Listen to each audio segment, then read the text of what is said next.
It was just another quiet night in the living room. I had settled into my favorite corner of the couch, ready to unwind with a Netflix show.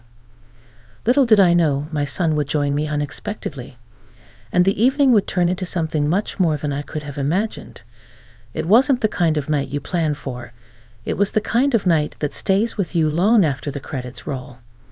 But then, out of nowhere, he asked me something that would change everything. "Hey there, I'd love to know where you're watching from. Drop your city in the comments. And if you're enjoying the story so far, don't forget to hit that like button and subscribe." Now, let's get into it. The house was quiet, the kind of stillness that wraps around you at the end of a long day when everyone else is off doing their own thing. It was just me and the soft hum of the TV, flickering light from the screen casting gentle shadows around the room.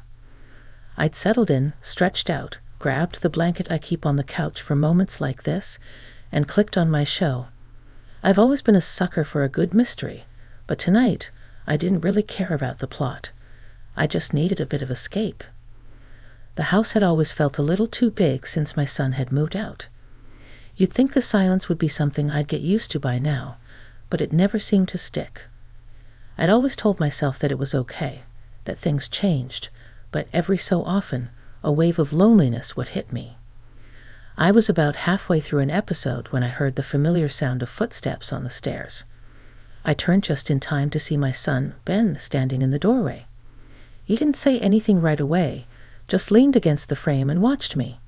He was taller than I remembered, with that same scruffy beard he'd grown in the last few months, his eyes still full of that boyish energy even as he got older.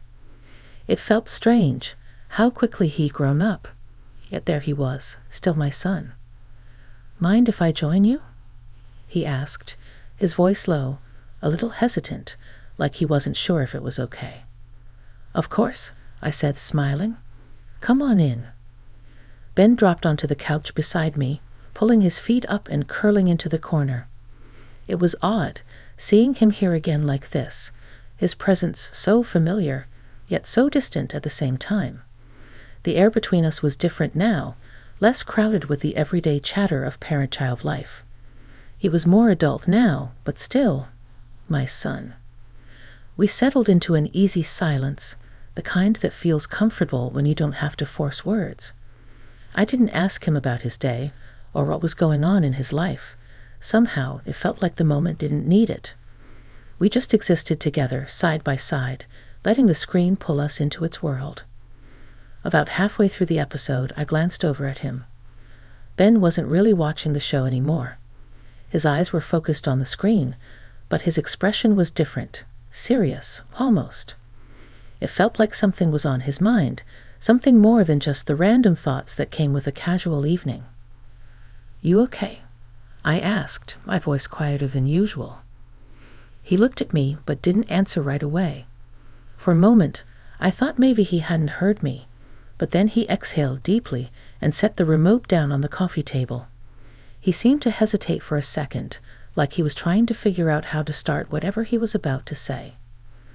"Mom, can I ask you something?" He finally asked, his voice a little strained, like it was harder to get the words out than he expected. I felt a twinge in my chest, a mix of curiosity and concern. "Of course," I said, shifting a little so I could face him fully. "What's on your mind?" Ben's gaze flickered to the TV again, but it was clear he wasn't really seeing it. It's kind of personal," he said, still looking anywhere but at me. I could feel the weight of his words already, like the air had changed, and we weren't just watching a show anymore. I held my breath, waiting, not knowing what was coming, but knowing it was important. And whatever it was going to take this moment somewhere I hadn't expected. I waited, my heart beating a little faster than usual. It wasn't like Ben to be nervous around me. Sure, we'd had our moments, but he'd always been the kind of kid who was easy to talk to, who didn't shy away from the hard conversations. So this, whatever it was, felt different. He shifted in his seat, rubbing the back of his neck, as if trying to ease the tension that had settled there. I couldn't help but notice how much he'd changed in the last couple of years. The once carefree, wide-eyed kid I knew seemed like a distant memory, replaced by someone who carried more weight on his shoulders than he probably let on. You know, when you get older, people start asking you all sorts of questions, he said, his voice quieter now, almost like he was talking to himself. Stuff like, what's your plan? Where do you see yourself in 5 years? It's like everyone expects you to have it all figured out. But sometimes I don't even know where to start. I felt a pang in my chest at his words. I'd been watching him grow into himself for years, and somehow I'd missed just how much uncertainty he carried with him. I wanted to reach out, to wrap my arms around him like I used to when he was little, but I held back. He wasn't a little boy anymore. He was a young man, and this was something he needed to navigate on his own, even if I could help guide him. I get that, I said softly. Life doesn't come with a roadmap. But you know you don't have to have it all figured out right away. It's okay to take your time. Ben nodded slowly, but there was still that distant look in his eyes. It's not just that, Mom. He trailed off again, and I could see the struggle in his face. It was like there was a wall he was trying to tear down, but something was holding him back. I don't know. I've been feeling like I'm not living up to what everyone expects me to be. The words hung in the air for a moment, heavy and raw. I was used to Ben being self-assured, even a little stubborn at times, so hearing him speak like this, vulnerable, unsure, caught me off guard. I felt a deep ache in my chest, wanting so badly to fix whatever was going on inside his head. Ben, I started gently, you don't have to be anything other than who you are. I know it might feel like there's pressure to be something else, but trust me, the people who love you want you to be happy. And that's what matters most. He met my eyes then, his expression softening just a little. I know, Mom. I've been thinking a lot about what I want to do with my life, and I keep asking myself if I'm on the right path. I don't want to disappoint anyone, especially you. His words hit me like a wave, crashing over me with the weight of something I hadn't realized he was carrying. I had never wanted him to feel like he had to live up to some impossible standard, but somewhere along the way, I must have made him feel that way. My heart ached for him, for the way he had taken on this burden alone, without ever asking for help. You could never disappoint me, Ben, I said, my voice thick with emotion. You've already accomplished so much by being true to yourself, and that's all I've ever wanted for you, to be yourself, to follow your heart. Whatever path you choose, I'll be right here, supporting you. He let out a shaky breath, looking down at his hands for a moment before meeting my gaze again. Thanks, Mom, he whispered, and for a moment we just sat there, the silence between us comfortable, even though it was full of unspoken things. I could tell there was more he wanted to say, more questions he had, but for now, I could see that he just needed to hear those simple words from me. The reassurance, the truth that no matter what happened, he was enough. The show was long forgotten now, the screen flashing silently in the background. But that moment, the quiet understanding that had settled between us, was louder than any dialogue we could have been watching. It was the kind of moment that felt like a bridge, one that connected us in a way I hadn't expected, but desperately needed. And for the first time in a while, I felt like we were truly seeing each other, not just as mother and son, but as two people who were navigating this complicated, unpredictable life together. The quiet that followed his words was different now, not awkward, but filled with something more profound. I could feel the shift in the air, like we had both just stepped into something deeper, something that connected us in a way we hadn't quite tapped into before. For all the conversations we'd had over the years, all the lessons I'd tried to teach him, this conversation, felt like it was peeling back layers, showing us each other in a new light.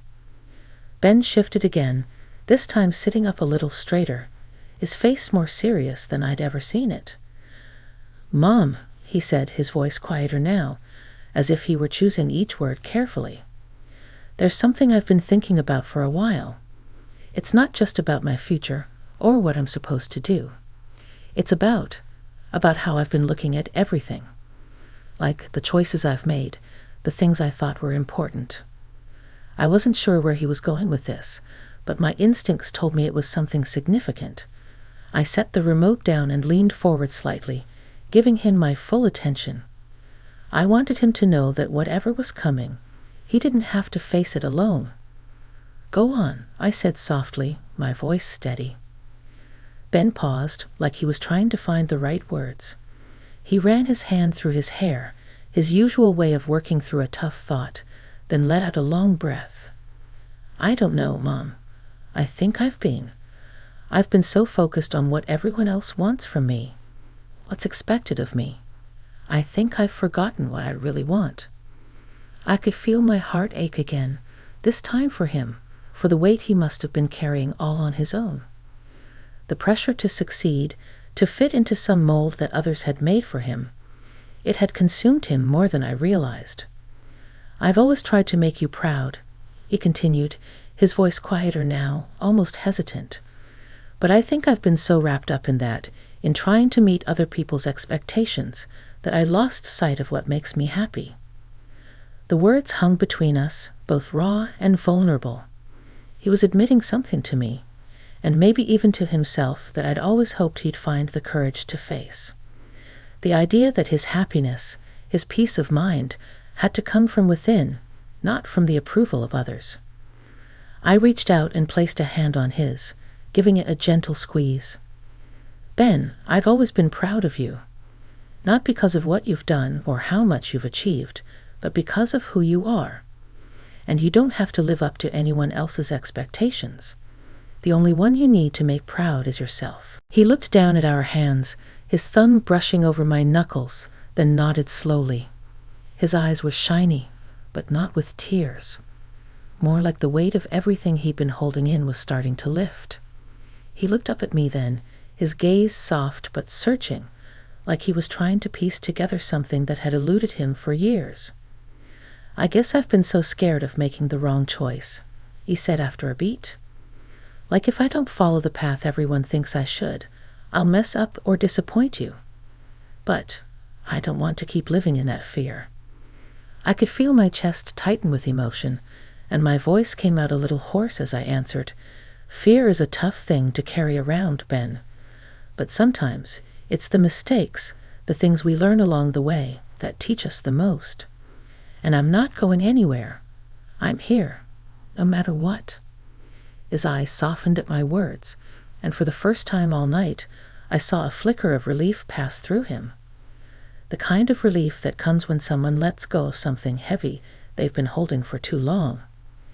"You've always made me feel like I could be myself," he said, his voice barely above a whisper, but it carried so much weight. "I don't think I realized how much I needed to hear that from you." I smiled, trying to hold back the tears that threatened to come. "You've always been you, Ben. You've just got to believe that's enough." We sat there for a few moments longer, the TV still playing in the background, but neither of us really paying attention to it anymore. It was one of those rare moments when time seemed to slow, and all that mattered was the connection between us. Finally, Ben stood up, stretching his arms overhead. "Thanks, Mom," he said, his voice more steady now, like a weight had been lifted off his shoulders. "I needed to talk to you about all this. I feel, I don't know, lighter. Like maybe I don't have to figure it all out right away." "You don't," I said, my voice full of warmth. "Take your time. It's all part of the journey." He nodded, and for the first time in a long while, I saw the quiet confidence in him that had always been there beneath the surface. He was still my son, but in that moment, I saw him not just as the boy I'd raised, but as the man he was becoming. The one who would continue to navigate the world, make mistakes, and grow. And I would be there every step of the way, supporting him as he figured it out. As he made his way to the door, he paused and turned back to me. "Oh, and Mom." He smiled, a small, genuine smile that tugged at my heart. "Maybe we should do this more often. Just hang out, you know." I smiled back, my heart full.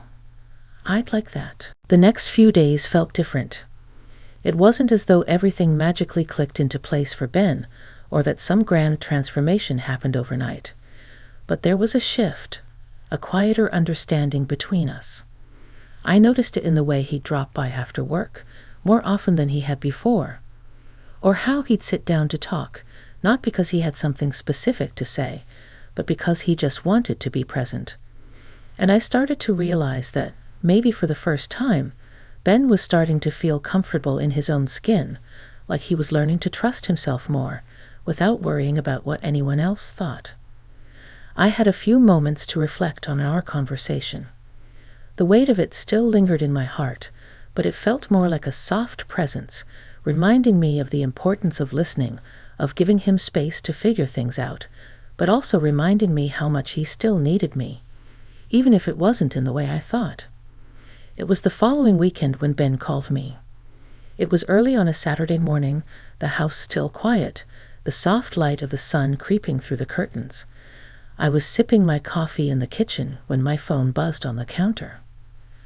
"Hey, Mom." His voice was cheerful, but there was something different about it, something light. "I've been thinking, how about we go to that diner we used to visit? You know, the one near the lake? I got a morning off and figured we could catch up." I could feel the warmth of the moment before he even finished speaking. The diner by the lake had been a regular spot for us when he was younger. It was one of those places that felt like time had stopped, still the same worn-down booths, the familiar smell of coffee and pancakes. It was a place full of memories, memories that were simple but so precious. "I'd love that," I said, my voice steady but a little emotional. "What time do you want to meet?" "I'll pick you up around 10, he replied. "See you then, okay?" We hung up, and I stood there for a moment, feeling a flood of emotions I wasn't quite prepared for. It wasn't just about going to the diner. It was about how we had reached a place in our relationship where he could invite me out like this. Not because he had to, but because he genuinely wanted to. It made me realize that sometimes it's not the grand gestures or the big events that matter most. It's the quiet, everyday moments we share, the simple decisions to spend time together, to check in with each other. That morning as I got ready, I found myself thinking back to all the times I'd worrying about whether I was doing enough as a mother, whether Ben would grow up feeling like he didn't get the support he needed, whether I'd failed in some way. But what I had come to understand in that conversation, what I hadn't fully grasped until then, was that the work we'd done as a family wasn't finished with just one talk. It was ongoing. Every moment, every conversation was part of the puzzle that made up our relationship. By the time Ben arrived at my door, I was ready, the nervous energy in my chest turning into something lighter. The car ride to the diner was comfortable, with just enough conversation to keep things flowing. We talked